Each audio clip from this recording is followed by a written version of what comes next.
ఆమెకే ఆధారం అక్కర్లా. సృష్టి చేసేటప్పుడు ఆమెకు ఆధారం అక్కర్లా. ఎందుకని మనందరికీ సృష్టి చేసి వీళ్ళందరికీ కావాల్సిన ఆమె చూస్తుంది. కానీ మనకు భూమి ఆధారం, భగవంతుడు ఆధారం. మనం అన్నిటికీ ఆధారపడి ఉన్నాం. ఈ రోజుల్లో ఆధారం వచ్చిందిగా ప్రతి వాళ్ళకి. ఇవన్నీ మనకు అవసరం. ఆమెకేం కావాలి? ఒకే అక్కర్లా. నిరంజన. నిరంజన అంటే అంజనము అంటే దేనికి అంటని స్వభావం, దేనికి అతుక్కోదు.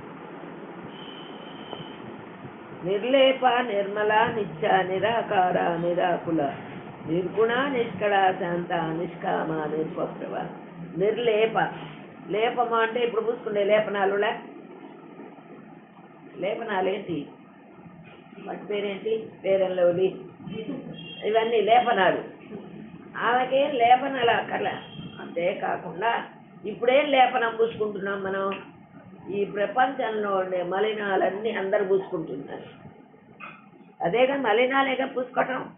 వాడిట్లా వీడిట్లా వీడిట్లా వాడాడు, ఇదే గోల మలినాలు.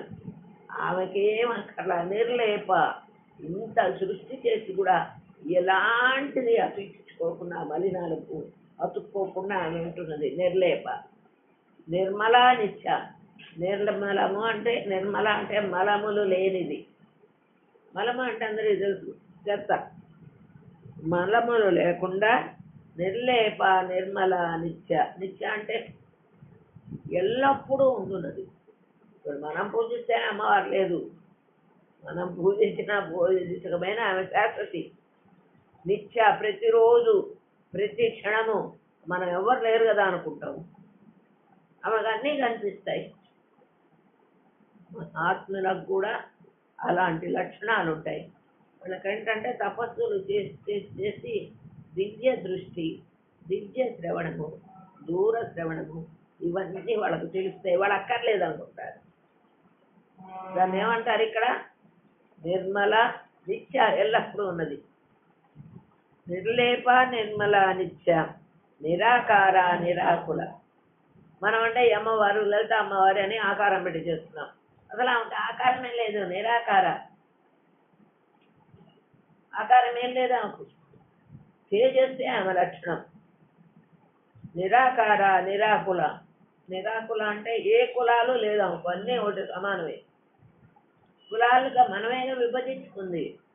వృత్తి విద్యల వల్ల వృత్తులు చేసే వృత్తిని బట్టి వాడిని కులాలుగా విభజించారు. అసలు ఆమెకు అలాంటివి ఏమీ లేవు కదా, ఏమీ లేవు ఆమెకు. నిరాకార నిర్గుణ నిర్మల నిత్య నిరాకార నిరాకుల. నిరాకార నిరాకుల నిర్గుణ నిష్కళ శాంత నిష్కామ నిర్వప్లవ. నిర్గుణ. గుణాలంటే సత్వరజస్తమో గుణాలు. ఆమెకి ఏ గుణాలు లేవు, 3 గుణాలు లేవు. ఎప్పుడు ఎక్కడ ఉంటుంది ఆమె?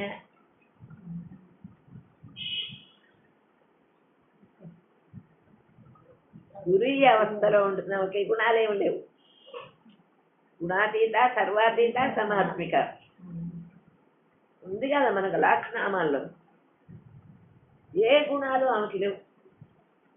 మనకే అన్ని చెడ్డ గుణాలు, సత్వరజస్తమ గుణాలతో మునిగి తేలేది మనమే. ఆమెకేమీ లేవు. నిర్గుణ నిష్కళ. ఏ కళంకాలు లేనిదామె. కళంకము అంటే మచ్చలు.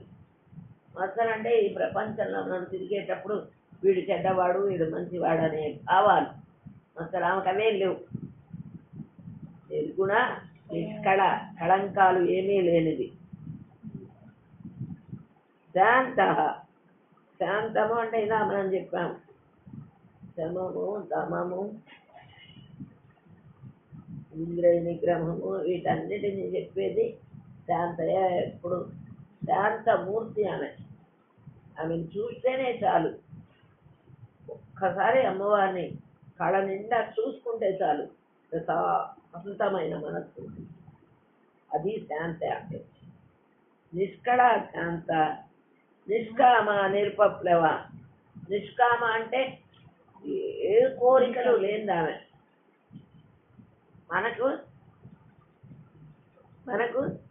క్షణానికి కోరికలు మారిపోతుంటాయి.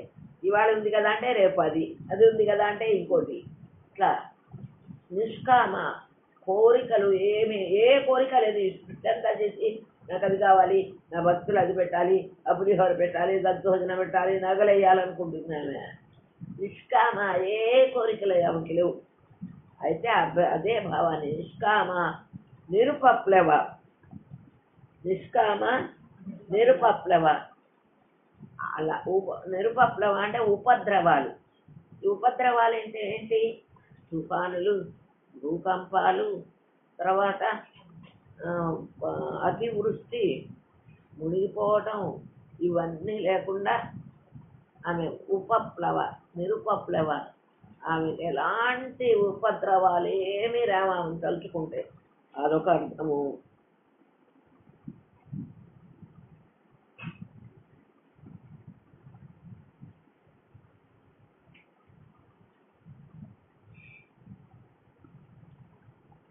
సుఖ విధానాన్ని ప్రతిపాదించే ఆమె శాంతమూర్తి. ఆమె ఎప్పుడు తిరిగి అవస్థలోనే ఉంటుంది. నిష్కామ నిరుపప్లవ. ఉపప్లవము అంటే ప్రమాదాలు ఏవి ఆమెను పట్టుకుంటే చాలు.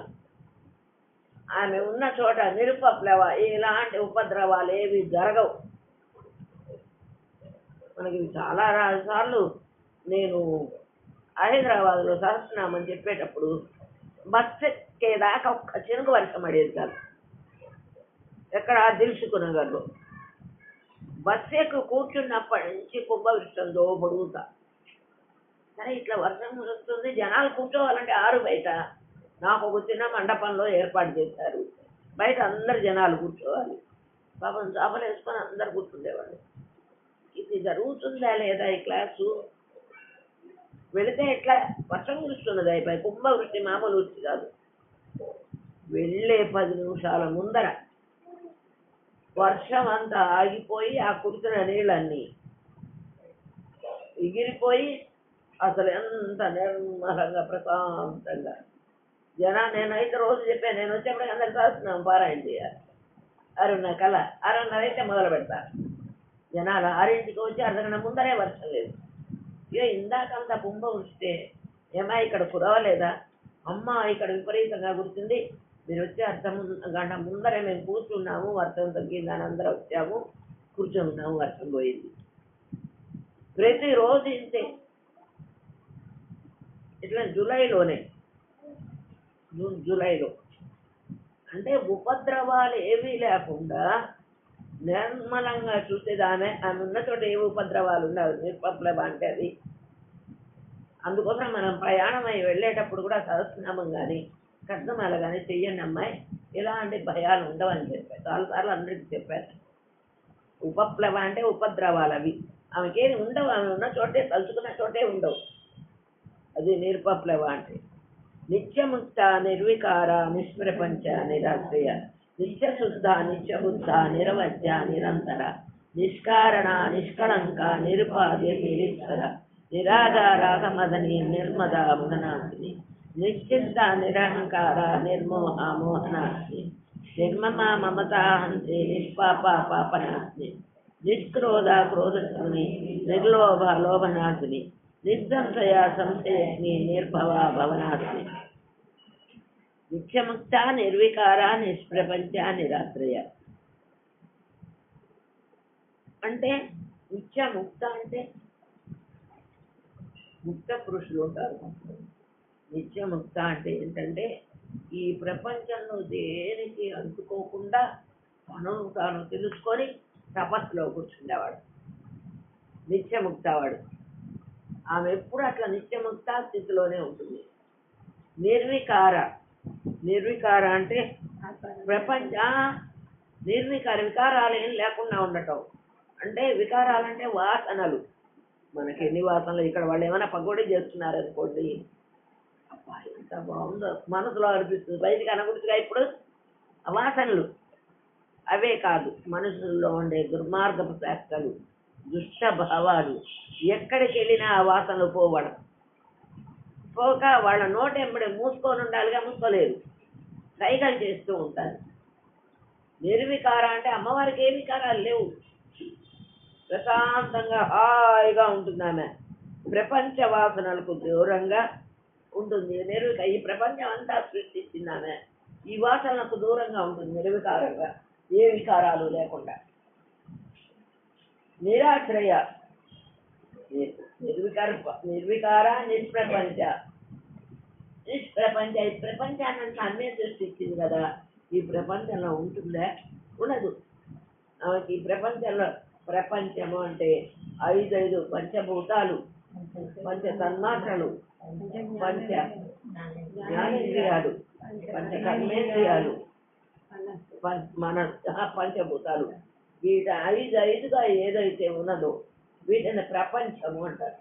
ప్రపంచము 5 విధాలుగా ఉండేదాన్ని ప్రపంచం అంటారు. నిష్ప్రపంచ ఆమెకి ఇవేవి ఎక్కర్లే, ఈ ప్రపంచమే అక్కర్లే. 14 లోకాల భువన అనేక కోటి బ్రహ్మాండాలు సృష్టించి వీటికి సంబంధం లేకుండా ఉంటుంది నిష్ప్రపంచ. నిరాశ్రయ ఆమెకి ఆశ్రయం అక్కర్లా. మనకు ఆశ్రయం లేకపోతే ఎట్లా? ఆశ్రయము అంటే ఆశ్రయం ఇల్లు, అది ఇల్లు, ఒక భర్త, బిడ్డలు, ఇవన్నీ ఆశ్రయం. ఆశ్రమాల్లో అయితే ఒక కుటీరము ఆశ్రయం, అది ఉండటానికి. కుటీరం, తిండి తిప్పలు ఇవన్నీ ఆశ్రయమే. అన్నం లేకుండా ఉండలేరు జనాలు, ఆశ్రయం. ఆమెకేం అట్లా నిరాశ్రయ. నిత్యశుద్ధ నిత్యబుద్ధ నిరవజ్ర నిరంతర. నిత్యబుద్ధ అంటే ఏకాంతంగా వెలిగే నిత్య శుద్ధ బుద్ధ స్వరూపం పరమేశ్వరుడి. నిత్య బుద్ధ అంటే ఇంకేంటంటే బుద్ధుడు కదలకుండా కూర్చున్నాడు, దాన్ని బోధి వృక్షం కింద. బుద్ధుడు అంటే రే బుద్ధుడిలాగట బుద్ధులా కూర్చున్నామంటారు. నిత్య బుద్ధ అంటే దేనికి కదలని ఆమె, కదలకుండా ఏకాంతంగా ఒంటరిగా ఉంటుంది. ఒక్కటి ఏకాంతంగా నిత్య శుద్ధ బుద్ధ రూపంలో ఉంటుంది ఆమె.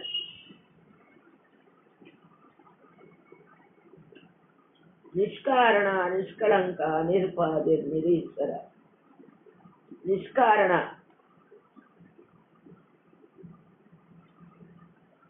నిష్కారణ అంటే ఏ కారణం లేదు, ఆమెకి ఏ కారణం అక్కర్లా.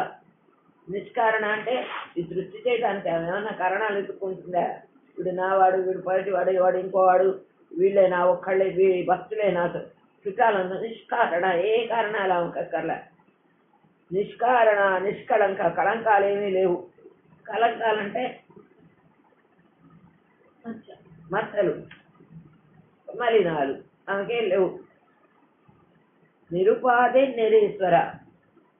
ఉపాధి అంటే మానవ శరీరం ఉపాధి. ఉపాధులు అంటే కుక్కలు, నక్కలు, మనుషులు అన్నీ ఉపాధులే. ఇప్పుడే ఉపాధిలో ఉన్నాడంటే భరతుడు, జడభరతుడు. ఆయన మానవ జన్మనిచ్చి ఒక ప్రేమ బంధం పెట్టుకొని ఎటైపోయినాడు? లేని ఉపాధిలోకి వెళ్ళిపోయినాడు, మనిషి యొక్క ఉపాధిని వదిలి. నిరుపాధి నిరీశ్వర. ఆమెకేం ఉపాధులు అక్కర్లే, ఏ రూపాయలు అక్కర్లే ఆమెకి. నిరీశ్వర ఈశ్వరుడు లేకుండానే ఆమె ఉంటుందిట. నిష్కారణ నిష్కళంక ఆమెకు ఏ కారణం అక్కర్లేదు. ఏ మాత్రం కల్లా కపటం తెలియని పరమ కళ్యాణమూర్తి ఆమె. నిష్కారణ నిష్కళంక నిరుపాధి నిరీశ్వర. తనకు తానే అధీశ్వరిగా నిరుపాధికమైన నిశ్రేయానందంలో ఓలలాడుతూ ఉంటుంది. మాయకు దూరంగా, మాయ అంటే మాయ, వైష్ణవ మాయల, మాయలో పడిపోయిన వాడికి ఏం తెలియదు, మోహంలో పడిపోయిన వాడికి ఏం శిక్షణ జ్ఞానం ఉండదు. ఆమె ఏ మాయకు ఉండదు, ఆమెకి ఏం అతికించుకోదు. మాయకు దూరంగా తనకు తానే అధీశ్వరిగా నిరుపాధికమైన నిశ్రేయానందంలో ఓలలాడుతూ ఉంటుంది. నిష్కారణ నిష్కళంక నిరుపాధి నిరీశ్వర, అది అర్థం. నిరాధార మదని నిర్మదా మదనాత్మి ఆమెకు ఎవరి మీద విపరీతమైన అనురాగం లేదు, ఎవరి మీద ద్వేషము లేదు. ఇతరుల అనురాగాన్ని కూడా ఆమె వైరాగ్యంగా మార్చివేస్తుంది. ఎక్కడైతే అనురాగం అనే పాఠం ఉంటుందో, మమకారం, అది బంధనంగా తయారవుతుంది.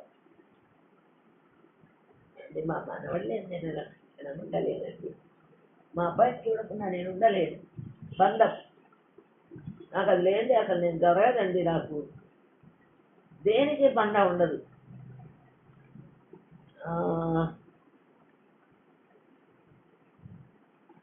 ఇక్కడేంటి నిష్కారణ నిరాగ రాగమదని నిర్మదా మదనాన్ని.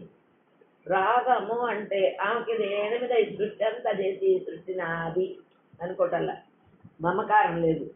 మనల్ని కూడా ఎప్పుడైతే ఈ సహస్రనామం పారాయణ చేస్తుంటామో మనలో వైరాగ్యానిగా రాగాన్ని అనురాగాన్ని కూడా వైరాగ్యంగా మార్చివేస్తుంది. ఎప్పుడు శాశ్వతం కాదు. ఈ మమకరాలు, ఈ అపేక్షలు ఇవన్నీ ఎందుకు అని ఎవరికి వాళ్ళ లోపల తట్టేటట్టు తయారు చేస్తుంది. నిరాగ రాగమదని. రాగమదని అంటే రాగము అంటే ప్రేమ. అటువంటి బంధనంతో కూడున్న ప్రేమను తీసి పారేస్తుంది. ఆమెకు లేదు. నిర్మదా మదనాశిని. మదము అంటే గర్వము, అహంకారం. ఇతరుల గర్వాన్ని కూడా ఆమె హరిస్తుంది. ఆమెకు గర్వం లేదు. అమ్మవారికి నిరాగ రాగమదని. నిర్మద, ఆమెకు మదం లేదు, మదనాశిని. ఆ గర్వం ఉన్న వాళ్ళని కూడా నాశనం తీసేస్తుంది. ఏదో ఒక కష్టం పెట్టి వాడిలో అయ్యో ప్రపాతం ఎవడికి వాడు పశ్చాత్తాపడేటట్టు తీసి పారేస్తుంది. నిశ్చింత నిరహంకార నిర్మోహ మోహనాస్మి. నిశ్చింత అంటే చింతలేదు, ఆమెకేమీ చింతలేదు, దేని మీద చింతలేదు. అయ్యో వీళ్ళు ఎట్లా బతుకుతారా, ఈ పని ఎట్లా అవుతుందా అని మనకు చింతలు. నిశ్చింత, ఆమెకి ఏ చింతలు లేవు. నిశ్చింత నిరహంకార, ఆమెకేమి అహంకారం లేదు, మోహం లేదు, మమకారం లేదు, పాపం లేదు, కోపం లేదు, లోభం లేదు, సందేహం లేదు, సంతాపం లేదు. నిశ్చింత నిరహంకార నిర్మోహనాలు. ఆమెకి సృష్టి చేసి అరుసు పెట్టుకొని నేనే కూర్చోవాలనుకోవటల్లా, ఏ మోహం లేదు. మనలో కూడా అలాంటి మోహ లక్షణాలు వస్తే తెలిసి తెలియకుండా సహస్రనామం చదివితే చాలు ఆ మోహ లక్షణాన్ని నాశనం చేస్తున్నాను, తీసేస్తుంది. నిర్మమ మమకాహంత్రి నిష్పాప పాపనాశిని. నిర్మమ, మమకారము అంటే మీ అందరికీ తెలుసుగా. మమకారం మా అబ్బాయి ఇష్టం ఉంది, చాలా ప్రేమ, మమకారం. ఆమెకేం లేదు, వీళ్ళు నా పిల్లలు బాగా బాగా పూజ చేస్తున్నారు, వీళ్ళంటే నాకు ఇష్టం అనేది లేదు. చేయని వాడి మీద క్రోధం లేదు. అంటే మమకారం మమకారం అనేది బంధనం చేస్తుంది, మనిషిని స్వేచ్ఛగా ఉండలేదు. అటువంటి మమకారం లేకుండా ఆమెకు లేదు. మనలో కూడా లాంటిది నిర్మమ మమతాహంత్రి. అటువంటి మమకారాన్ని ప్రేమగా మారుస్తుంది, అందరి మీద ప్రసరించేటట్టు చేస్తుంది. అది నిర్మమ మమతాహంత్రి నిష్పాపాపనాశిని. ఆమెకేం పాపం లేదు, పాపపుణ్యాలు అమ్మకున్నాయా లేవు. పాపనాశిని. మనలో కూడా తెలిసి తెలియకుండా ఏమన్నా పాపాలు చేస్తే ఆ పాపాలన్నింటినీ ఆమె ఆ వికారాలను క్షణంలో నశింపజేసి ఆమె అన్నిటినీ నిష్పాప పాపనాశిని, పాపాలన్నిటినీ నాశనం చేస్తుంది. ఇప్పుడు నువ్వు భక్తితో ఆమెను శరణ వేడుతూ లలితా సహస్రనామం చేస్తూ చేస్తూ చేస్తూ ఉంటే నీలోనే ఆ భావాలన్నీ పాపాలన్నీ నశించిపోతాయి. దుర్బుద్ధి ఉండదు, సన్మార్గంలో వచ్చేటట్టు చూస్తుంది. నిష్పాప పాపనాశిని. నిష్క్రోధ క్రోధమని నిర్లోభ లోభనాశిని. క్రోధము వేరు, కోపము వేరు. అహంకారంతో కూడిన కోపం క్రోధం. క్రోధం అంటే అహంకారంతో కూడిన కోపం. క్రోధం అంటే జీవితాంతం వాడి బతుకున్నంత కాలం వీడికి ఉంటుంది క్రోధం. కోపం అనేది ఒక క్షణం వస్తుంది, పోతుంది. నిష్క్రోధ, ఆమెకేం క్రోధం లేదు. నిష్క్రోధ క్రోధనాశిని. ఎవడైతే ఆమెను తలుచుకుంటూ ఆమె పాదసేవ చేసుకుంటూ ఉంటాడో వాడిలో అలాంటి క్రోధాన్ని ఇవ్వకూడదు. ఎవరికి? విశ్వామిత్రుడు, దూర్వాసుడు, మనకి కొన్ని కోపం వచ్చేది. అంత పెద్ద మనుషులు కదా, అయితే వాళ్ళకు వచ్చే కోపం అంతా లోక కళ్యాణం. దూర్వాసుడి కోపం లోక కళ్యాణం చేస్తుంది. శ్రీ మహావిష్ణువు ఇప్పుడు తిరుపతిలో వెంకటేశ్వరుడుగా ఉన్నాడు, ఆయన కోపం వల్లనే. లేకపోతే ఈయన రాడు కదా ఇక్కడికి. యోగ నిద్రలో వైకుంఠంలో ఉండే ఆయన మరి ఇక్కడికి ఎందుకు వచ్చాడు? ఆయన క్రోధం వల్ల. ఆమె అలిగి వచ్చేసింది, ఆమె వెంబడి ఆయన వచ్చేసాడు. కాబట్టి మహర్షుల యొక్క కోపం ఏంటి? లోక కళ్యాణం. మన కోపం, మన క్రోధం. కోపం అంటే తప్పులే, క్రోధం నేను అందరి చేత ప్రతిజ్ఞలు చేస్తుంటా కదా ఈ పైత్యానికి, మా కోపం పోగొట్టుకుంటానన్నమాట. అది వద్దులే, ఇంకేమన్నా చెప్పుకోండి అంటే క్షణకాలం వచ్చిపోయేదైతే తప్పులే, అది సాధిస్తూ కూర్చుంటారే. అందుకని క్రోధాన్ని సాధనగా మార్చుకోవాలి. క్రోధాకారం కుశోజ్వల. ఎవడి దగ్గర క్రోధం ఉంటుందో వాడిని ఆమె దూరం పట్టుకొని కుశోజ్వల పుడిచి పారేస్తుంది. అందుకని నిష్క్రోధ, ఆమెకేం క్రోధం లేదు. నీలో కూడా క్రోధాన్ని తీసి పారేస్తుంది. నువ్వు తెలిసి చేసిన తెలియక చేసిన సహస్రనామం మనలో ఉండే గుణాలని పోగొడుతుంది. నిర్లోభ లోభనాశిని. లోభం అంటే అందరికీ తెలుసు, దాచుకోవటం, తను తినటం, తను ఆనందపడటం, అది లోభ గుణం. ఇంకా పోగు చేస్తూ పెట్టడం, అది లోభం. నిర్లోభానికి లోభన అందరికీ పంచుకుంటుంది. లోభనాశిని. ఎవడైతే అమ్మను పట్టుకొని సహస్రనామం చదివితే చాలు ఆ లోభ గుణాన్ని పోగొడుతుంది. పోగొట్టి ఏం చేస్తుంది? త్యాగము, దానము ప్రేరేపిస్తుంది. అప్పటిదాకా ఇవ్వని వాడు సహస్రనామం చేసుకుంటే ఆర్భాటంగా అందరికీ అన్నీ చేస్తాడు. రూపాయి కూడా ఖర్చు పెట్టలేదు, ఇప్పుడు ఎట్లా ఖర్చు పెడుతున్నారు? ఆమె ప్రేరణ కలిగిస్తుంది. తెలిసి చేసినా తెలియక చేసినా అమ్మ గుణాన్ని పోగొడుతుంది. నిర్లోభ లోభనాశిని. నిస్సంశయ సంశయగ్ని నిర్భవ. నిస్సంశయ సంశయగ్ని నిర్భవ భవనాశిని.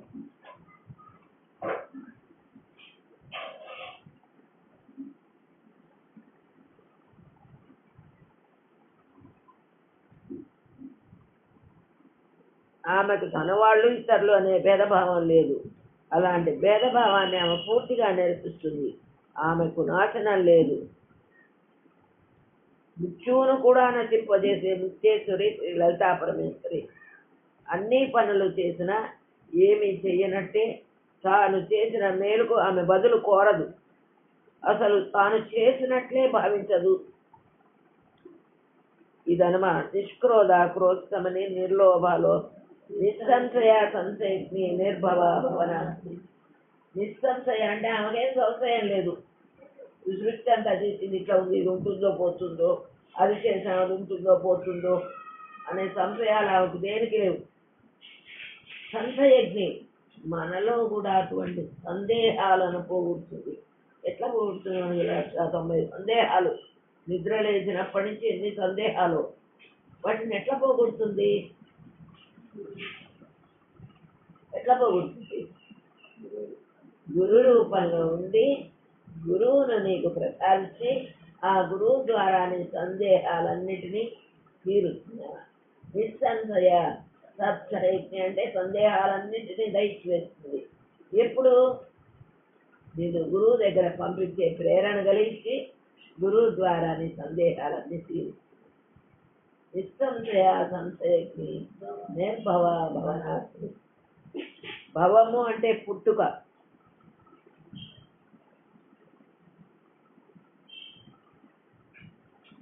పుట్టుక అంటే పుట్టటం చావటం, పుట్టటం చావటం. అది భవము. నిర్భవ, ఆమెకి అట్లాంటిదేం లేదు. ఆమెకు అక్కడ పుట్టుకే లేదు. భవనాశిని. నీ కూడా వృద్ధి క్షయాలతో కూడుకున్న జరామృత్యు భయాల్ని కానీ, తిరగటం తరగటం అనే వికారాలు కానీ వీటన్నిటిని తీసి పారేస్తుంది. నిర్భవ భవనాశిని. ఆమెకేం లేవు. నీలో కూడా అలాంటి భావాన్ని తీసి పారేస్తుంది. తీసేసి ఏమిస్తుంది? అమృతత్వాన్ని ప్రసాదిస్తుంది. అమృతత్వం అంటే మన హల్వా తీసుకున్నా అదే అమృతం. ఆత్మానంద స్థితిలో నిన్ను ఆనందపడేటట్టు తయారు చేస్తుంది. అది భవనాశం అంటే. నిర్వికల్ప నిరాబాధ నిర్భేద భేదనాశి. నిర్వికల్ప అంటే కల్పాలు ఎన్ని? 4 యుగాలు ఒక కల్పం. అట్లాంటివి ఎన్నో 10,000 యుగాలు కలిపితే ఒక 10,000 కల్పాలు అనుకుంటా. ఒక బ్రహ్మకు ఒక రోజు. అట్లా ఇప్పుడు కృతయుగము, త్రేతాయుగము, ద్వాపర యుగము, కలియుగము 4 యుగాలు కలిపితే ఒక కల్పం. నిర్వికల్ప. ఈ కల్పాలు ఏమి కల్పము అంటే ఏమి లేకుండా, ఏ ఉపాధులు నిర్వికల్పం. ఏ కల్పాలలో ఉండని దాని. నిర్వికల్ప నిర్వికల్ప నిరాబాధ భేద వేదన. నిరాబాధ. నిరాబాధ అంటే ఆమెకేం బాధలేం లేవు. ఆమెకు నాశనం లేదు. ఆమె ఏమి చెయ్యనట్టే తాను చేసిన మేలుకు ఆమె బదులు కోరదు. అసలు తాను చేసినట్టే భావించదు. నిర్భేద భేదనాశిని. భేదం అంటే నువ్వు వేరు నేను వేరు, భేదం. అందరూ ఒకటే కదా అనే భావన రాదు. ఆమెకేం లేదు భేదం. అట్లాంటి భేదం మనలో కూడా అలాంటి భేదాన్ని తీసుకురాస్తుంది. ద్వైత లక్షణం. నువ్వు వేరు నేను వేరు అనుకున్నప్పుడు అక్కడికి ఏం చేస్తాయి? రెండుగా భావన చేసినప్పుడు ఏం చేస్తాయి? నువ్వు వేరు నేను వేరు వికారాలు మొదలవుతాయి. దాంతోపాటు ఏమొస్తాయి? కామక్రోధ లోభ మోహమద మాత్రం అది ఇది నీది భేదం వల్ల. అలాంటి ఆమెకు ఆ భేదాలు ఏం లేవు. నిర్భేద భేదనాశి. మనలో కూడా అలాంటి భేదాన్ని తీసిపారేస్తుంది. ఎందుగా చూసే తత్వాన్ని తీసిపారేసి అందరిలో ఉన్న స్వరూపమే నాలో ఉందనే భావాన్ని కలిగిస్తుంది. నిర్భేద భేదనాశిని. నిర్నాశ మృత్యుబంధని నిష్క్రియ నిష్పరిగ్రహ.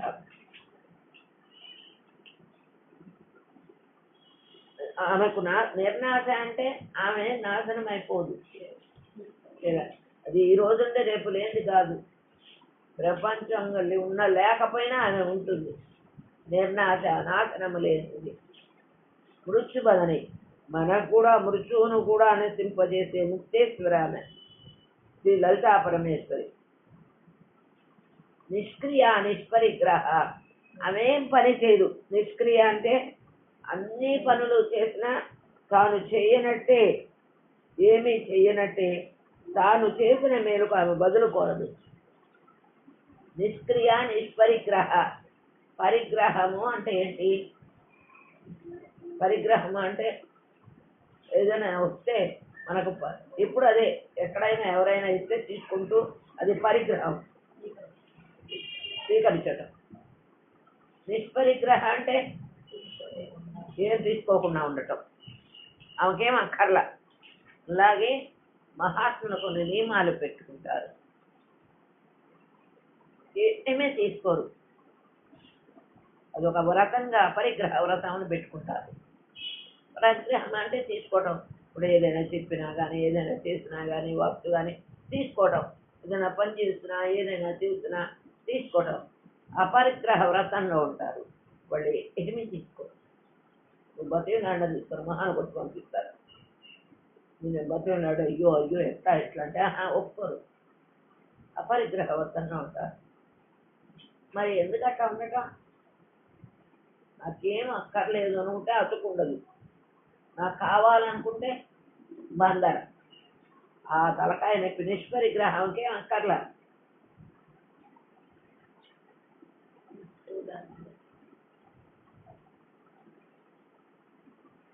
నిష్ఠూల నీరచుకుర నిరపాయ నిరచయ. నిష్ఠూల అంటే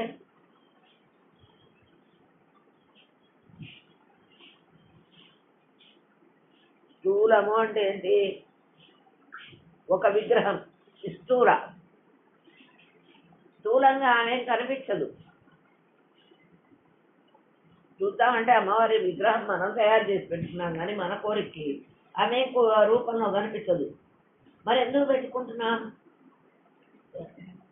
మనం పెట్టుకుంటున్నాం విగ్రహాన్ని, కానీ ఆమె విగ్రహాన్ని మనం ఆవాహన చేస్తే వస్తుంది, విగ్రహంలో లేదు. స్థూల దృష్టితో చూస్తే ఆమె లేదు. సూక్ష్మంగా సాధన చేత తేజస్సులో దర్శించాలి. అట్లా చెప్తే అందరికీ అర్థం కాదు, కాబట్టి ముందరగా ఈ మన రూపాన్ని పెడుతున్నాం, రూపంలోకి ఆమెను ఆవాహన చేస్తున్నాం. అది నిష్ఠూల, అస్థూలంగా ఆమె కనిపించదు. నీలచికుర, నీలచికుర అంటే రింగులు రింగులు రింగులు వస్తాయన జుట్టు అది. ఎందుకు అమ్మవారి జుట్టుని చెప్పారు ఇక్కడ? ఎందుకు చెప్పారు ఇక్కడ? నిగనలగలాడే నల్లని కేసరాశితో ఆమె రూప లావణ్యాన్ని ఎవ్వరూ ఉపేక్షించలేరు, అతిశయించలేరు. ఎందుకు ఆమె నల్ల జుట్టుని చెప్పారు? అమ్మ కేశ కబరీ దర్శనమైన కేశ బంధన కబరీ దర్శనం, కేశాల దర్శనం అయినా చాలు వాడికి భవబంధాలు పోతాయి, బంధ విమోచనం వస్తుంది. కబరీ దర్శనంతో అమ్మ కేశాల యొక్క దర్శనం అయితే చాలు, వాడి బంధాలన్నీ పోతాయి. కబరీ దర్శనం చేత బంధ విమోచనుడు అవుతాడు వాడు. ఏ బంధాలకు? ఈ ప్రపంచంలో ఉండే బంధాలన్నిటి తెగిపోతాయి అమ్మను భావన చేస్తే చాలు. ఆమెను మించిన వాళ్ళు ఎవ్వరూ ఆమె రూపలావణ్యాన్ని ఎవ్వరూ ఉపేక్షించలేరు, అతిశయించలేరు. అందరికీ ఆమె దర్శన భాగ్యం లభించదు. అందరం చూద్దానంటే ఆమె లభించదు. ఆమె ఎన్నో జన్మల మనకు పాటలో ఉన్నాయి, లేదా ఇది నామభస్మాలో పూర్వజన్మ పుణ్యఫలం ఉంటే కానీ ఈ జన్మలో లలితా సహస్రనామం చదవాలనే బుద్ధే పుట్టదు. పూర్వజన్మ పుణ్యం ఉంటే కానీ చేయలేడు, ఆమె దర్శనం అసలు లభించదు, కనీసం స్మరణ కూడా చేయలేడు. పూర్వజన్మ సుకృతం ఉండాలి. దుర్లభ దుర్గమా దుర్గా దుఃఖహంత్రి సుఖప్రద దుష్ట దూర దురాచార సమనీ దోషవర్జిత సర్వజ్ఞ స్వంద్రగణ సమానాధివర్జిత సర్వశక్తిమయీ సర్వమంగళ సద్గతిప్రద సర్వేశ్వరి సర్వమయీ సర్వమంత్రస్వరూపి సర్వయంత్రాత్మిక సర్వతంత్ర రూప మనోన్మని మహేశ్వరి మహాదేవి మహాలక్ష్మి మృడప్రియ మహారూప మహాపూజ్య మహాపాతక నాస్తి మహామాయ మహాసత్వ మహాశక్తిర్మహారథి దుర్లభ దుర్గమ దుర్గా దుఃఖహంత్రి సుఖప్రద. ఆమె ఒక పెద్ద కోటల దుర్గంలా భక్తులను కాపాడుతుంది. ఆత్మస్మరణ చేసుకుంటూ ఉంటే చాలు, సహస్రనామం చదువుకుంటూ చదువుకుంటూ చదువుకుంటూ ఉంటే చాలు, ఒక కోటల మన చూర ఉండి ఆమె కాపాడుతుందిట.